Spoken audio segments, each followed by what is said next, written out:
Hello everyone, this is Dr. Sushma Sarilla, consultant doctor at Fidicus Homeopathy. Today we are going to deal a topic called as Urticaria. So why are we dealing with Urticaria today is that the reason 20% of the population or every 5 to 6 years the population suffering from Urticaria is increasing by 20%. And not only that, there are two stages in Urticaria, acute and chronic. Acute exacerbation of the chronic state or an acute state can sometimes be life threatening. So let's dive into the topic and know what are the causes, what are the treatment options. So what is urticaria? As you can see, urticaria is raised wells, red raised wells. For example, if you're having a mosquito bite, the reaction you will be getting on your hand, but that reaction is a little bit profound. The same thing you find in urticaria. Urticaria can be because of infection, it can be because of food allergies, or it can be because of any underlying systemic disease. So what are the signs and symptoms of urticaria?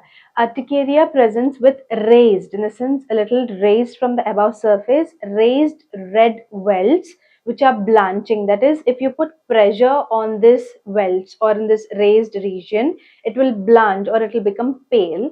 And also not only that, it presents with itching, intense itching. So what is urticaria? Urticaria is nothing but an allergic reaction to an allergen of any kind, where it presents with raised, itchy red wells or wheal-like presentation on your skin. It can present anywhere on your body. What are the investigations? Remember, though urticaria is just a skin manifestation, it can have its roots in the systemic parts as well. Like even if your liver or your kidney is affected, you can have or present with urticaria. So let's dive into the investigation topic where you will know in depth what is the cause of urticaria. Primary is clinical history, lab tests, allergic sensitivity tests, clinical suspicion tests, and skin biopsy. What is clinical history? See, not all kinds of urticaria need investigation.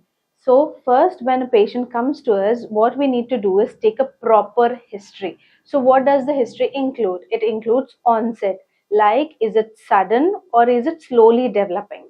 And then, what is the duration? Like, is it less than 6 weeks? If it is less than or equal to 6 weeks, we consider that as acute urticaria.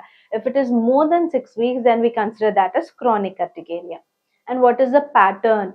Like, for example, are you suffering from top to bottom, or if you're suffering only in a certain area, like in your thighs or in your hands or in your face?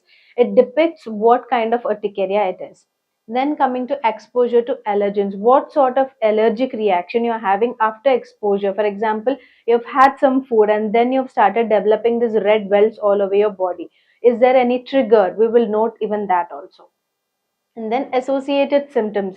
If you have urticaria along with fever or joint pains, it might depict that there is systemic involvement. As well as genetic history. If your father or mother are allergic to some kind of food or some kind of insects or pollens, then there is a chance that you will also have that allergy trigger. Coming to the lab tests. Of course, there are a lot of lab tests for urticaria, but it depends on the pattern, onset, and how your urticaria has been developed. First is your CBC or complete blood count. See, in your complete blood count, if it is acute urticaria, you will have raised neutrophils. If it is chronic, you will have raised lymphocytes. So, based on the inflammation duration, we can see by CBC what kind of urticaria it is. ESR. ESR is erythrocyte sedimentation rate, where it will tell you if you have any sort of infection in your body, and that is why you're developing urticaria as a secondary symptom. Remember, it can present as a secondary symptom with a deep underlying cause. Then we have CRP, which is C-reactive protein, which can also tell you about the inflammatory condition in your body. And then LFT and RFT, which is liver function test and renal function test. If there is any hepatitis condition like hepatitis A, B, or C, or if you have any renal problem like renal failure, acute or chronic, it can present starting with urticaria, or urticaria can begin in the middle of the disease as well. So by knowing these levels, we will know if it has a deeper cause or if it is the primary presentation. Next, TSH. Even in thyroid, like hypothyroid or Hashimoto's thyroiditis, you can see urticaria presentation. And then ANE, anti-nuclear antibodies and rheumatoid factor. These two contribute for the autoimmune part of urticaria. For example, you're suffering with systemic lupus erythematosus or SLE, or if you're suffering from rheumatoid arthritis, many people just think it is about the joints. But remember, rheumatoid arthritis can also have a secondary feature called as urticaria, a skin presentation. And even raised ANA and RF can indicate collagen vascular diseases as well. IgE, C3, C4 and CH5. The total IgE level will tell you if you are having an allergic reaction in your body. And then C3, C4 and CH5, which is complement system, which is also a part of inflammation, will tell you if there is inflammation in your body or not. So these are the lab tests which are needed for urticaria. Next, another test which we can do in our clinic is SPT or skin prick test.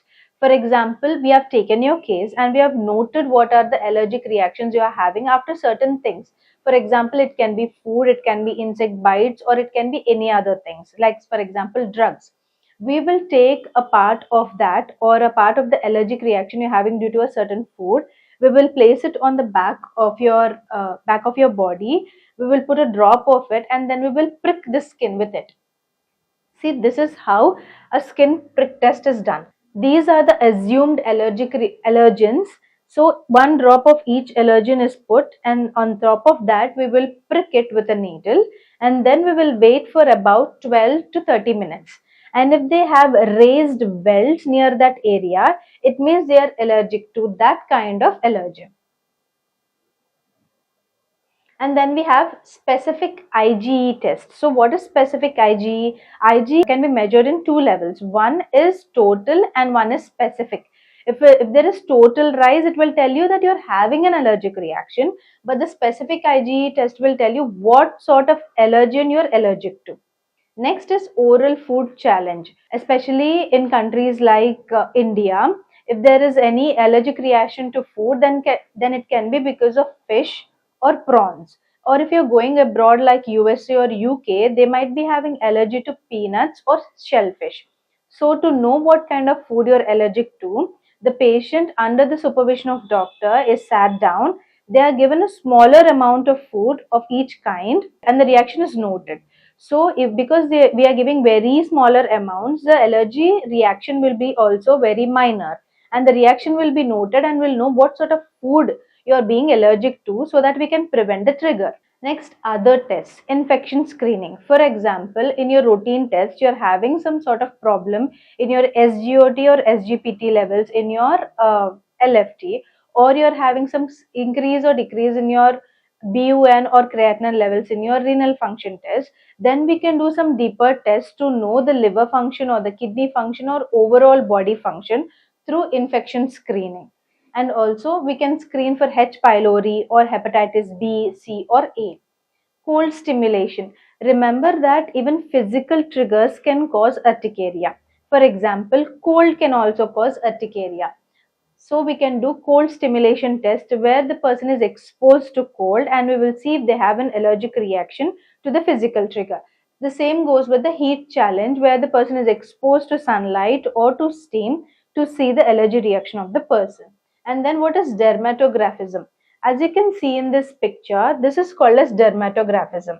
The clinician or the doctor will take a tongue depressor and they will start to write or draw a pattern on your skin. And after 5 to 10 minutes, whatever pattern has been drawn on your skin will represent as a raised wheal or a raised welt. As you can see, they have drawn a pattern and you can see raised skin all over the surface due to allergic reaction.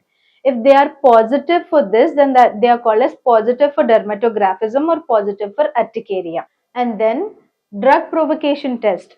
There are some people who are allergic to certain kinds of drugs. So those drugs are given under the clinician or under the supervision of a doctor and they will see if they are allergic to it or not. But the doses are very milder. And then skin biopsy. For example, if you're having urticaria for more than 24 hours and also you're suffering from fever and the urticaria is very painful, then you need a skin biopsy to know what is the underlying cause.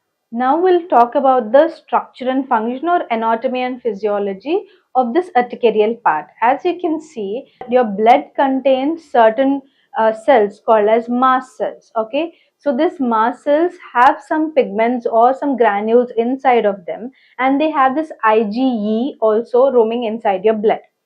And remember that skin is made up of three layers: epidermis layer, and your dermis layer, and your hypodermis layer. Okay, so whenever there is an allergic reaction, it does not happen in the epidermis because there is no direct blood supply.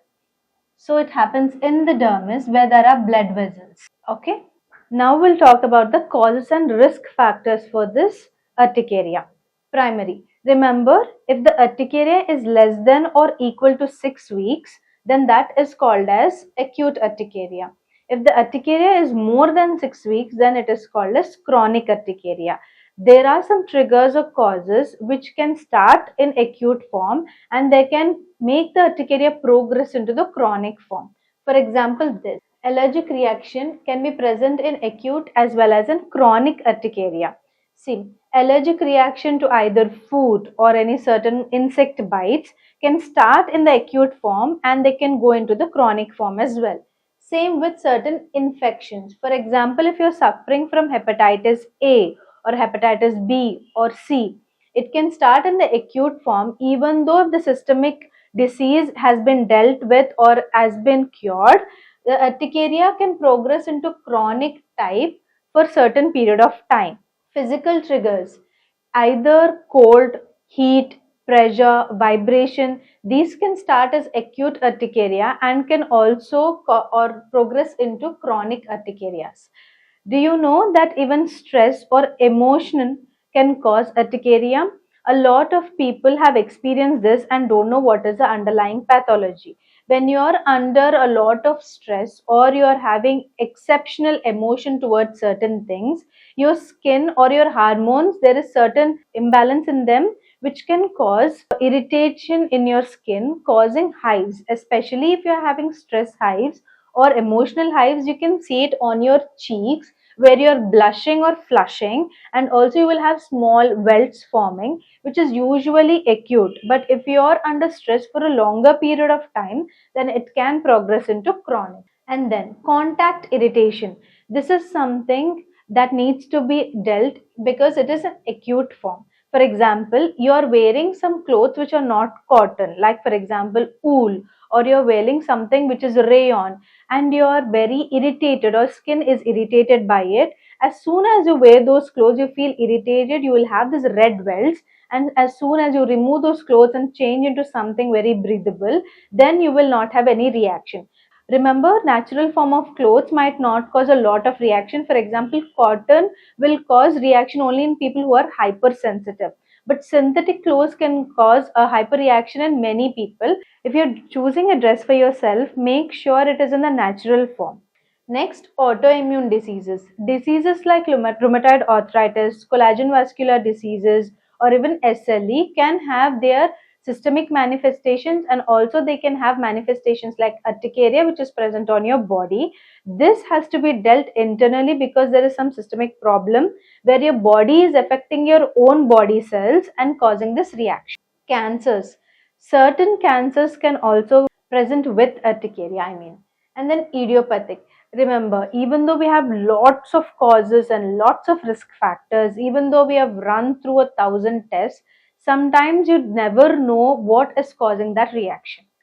As you can see in the picture, this is the severe form of acute urticaria where the person is not even able to see, her eyes are closed and the face is puffy, the skin is swollen. It can also be acute or acute exacerbation of a chronic state.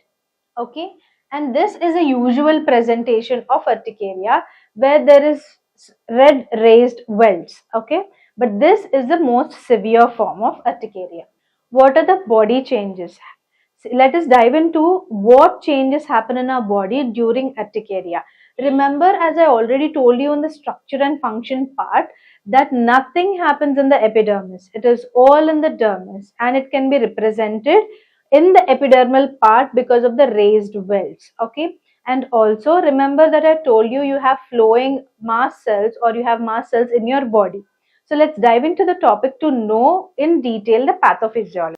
This is a blood vessel, a minor capillary. Okay, and this is your Allergen. There are three types of allergic reactions happening in our body. One is IgE mediated, the other one is non-IgE mediated, the third one, the direct antigen will cause a reaction in your capillaries. So first, whenever there is an allergen entering into your body, what will happen is that this will cause the IgE, which is binded to your mast cell, to be activated. And this mast cell will release, it has some granules which will be released, and this granules will cause a reaction in your blood vessel. This is IgE mediated. The second one is where the antigen stimulates mast cell, causing degranulation. So remember, when I'm telling you this pathophysiology, we are not going in depth because it has more of a medical part. This part of pathophysiology which we are explaining here is so that everyone can understand it. So antigen is directly affecting the mast cell, where it causes the capillary reaction.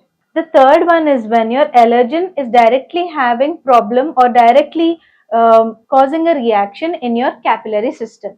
So first one is called IgE and mast cell mediated.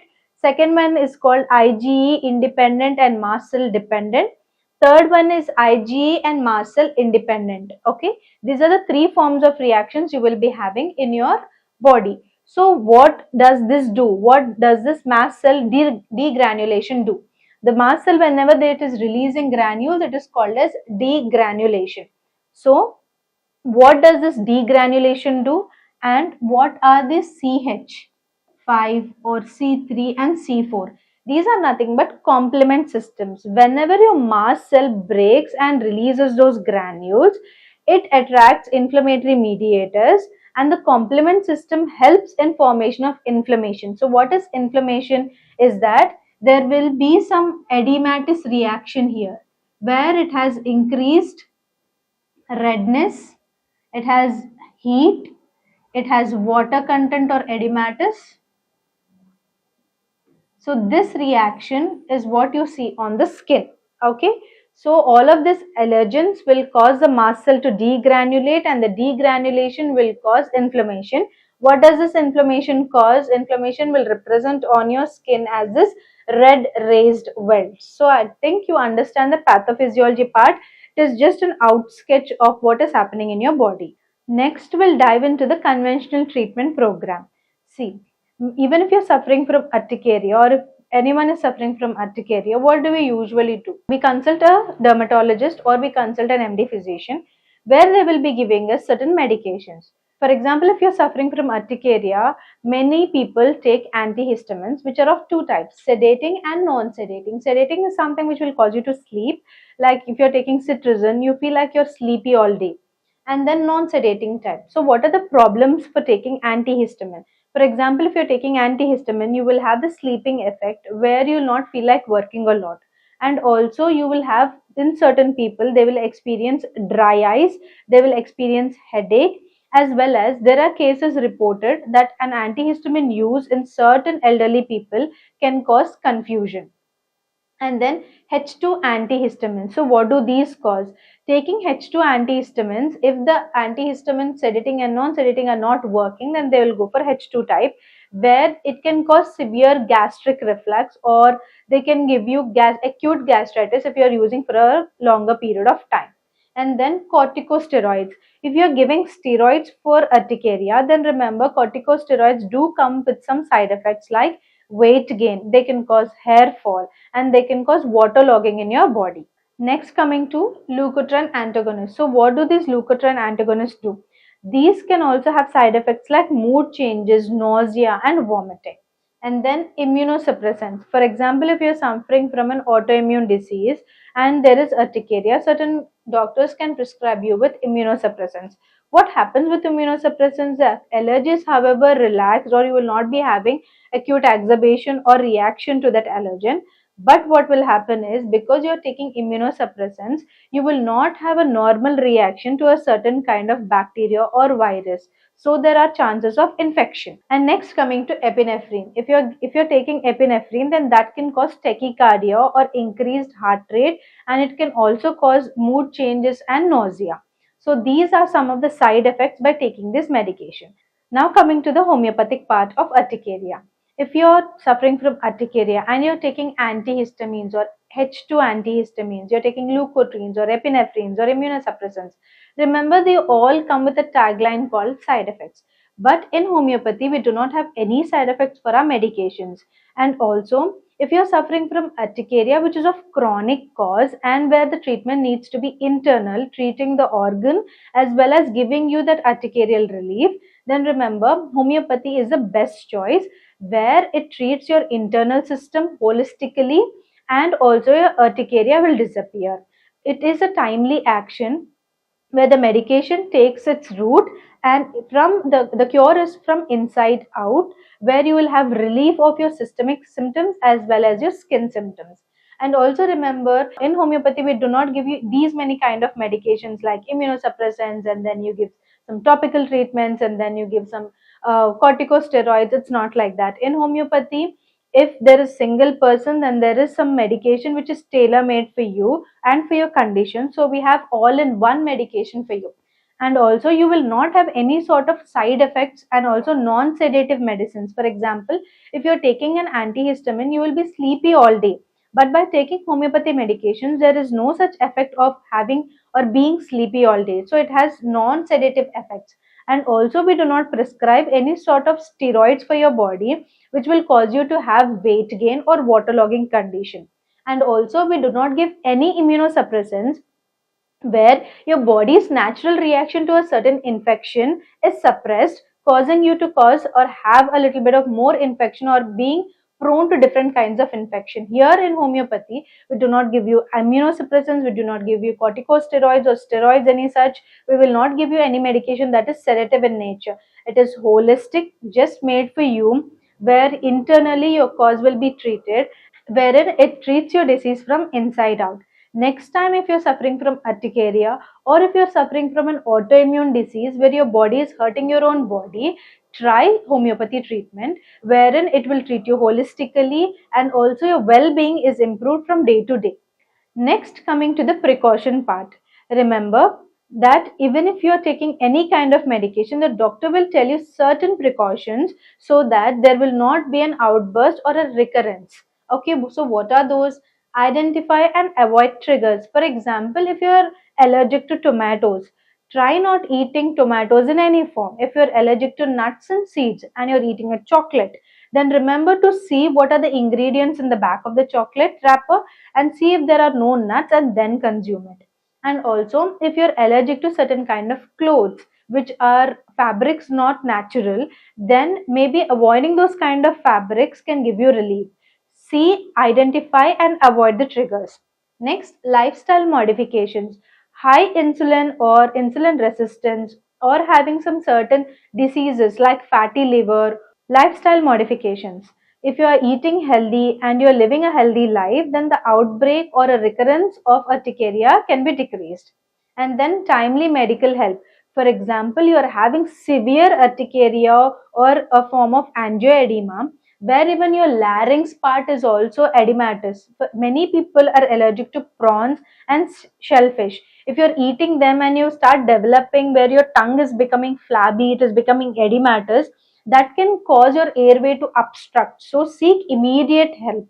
Now coming to the consultation part, here at Fidicus we have two kinds of options. One is online consultation and offline consultation.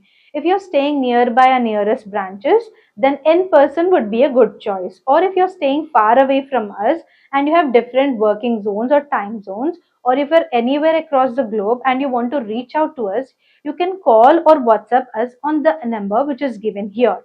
We have two types of online consultations. One is audio online consultation and the next one is video online consultation. For example, you have already done a doctor consultation and you need medication. Here at Fidicus, we provide you with medication also. Your medication will be shipped directly to your home or directly to your doorstep.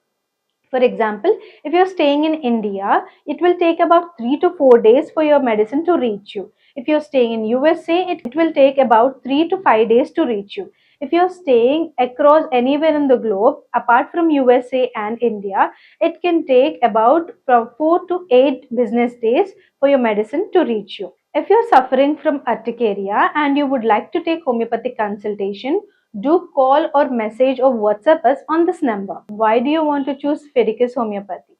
See, here at Fidicus, we stand tall with the highest success rates. We have almost have good success rate in all of our cases, and also transparent treatment. What do you mean by transparent treatment? Here at Fidicus, we will be discussing you with the plan of action of our treatment, and also there is no gray area in between. There's just black and white.